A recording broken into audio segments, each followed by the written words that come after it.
in the name of God, and we are continuing the training course on building an incubator device.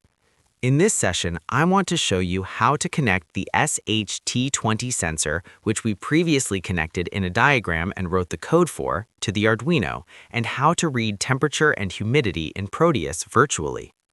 This session will focus on doing it practically.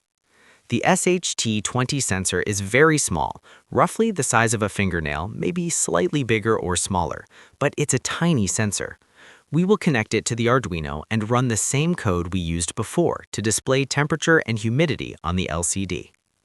As you can see, the sensor pins are as follows: SCL, clock; VCC, 3.3 volts; GND, ground; SDA, data. We connect the pins in order, just like in previous sessions. SCL goes to pin 21 on my Arduino Mega 2560. SCL is labeled on pin 21. SDA goes to pin 20, also labeled on the board. The first pin, SCL, is white, so I connect it to pin 21. Next, VCC, 3.3 volts, must not be connected to 5 volts.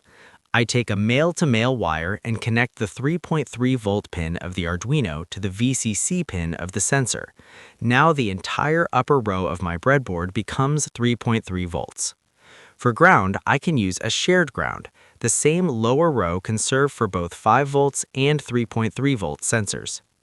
Next, the blue pin is 3.3 volts, which I also connect to the VCC rail.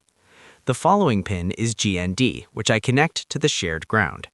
Finally, the SDA pin, data, is connected to pin 20 on the Arduino. Now the sensor is fully connected to the Arduino Mega 2560. If you're using an Arduino Uno, don't worry about the exact pin numbers I mentioned, 20 and 21. On the Uno, the I2C pins are A5 to SCL and A4 to SDA, as I explained in previous sessions. Next, I use a cable and a mobile charger adapter to power the Arduino. One end goes to the Arduino, the other to the power source. After that, I turn on the Arduino. Now the sensor begins reading temperature and humidity, and the values are displayed on the LCD.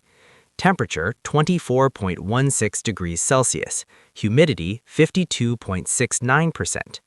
The temperature reads 23.9 degrees Celsius, which is consistent with the environment.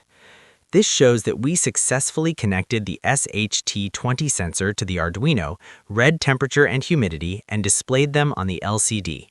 I hope you enjoyed this session as well. Until the next session, God bless you.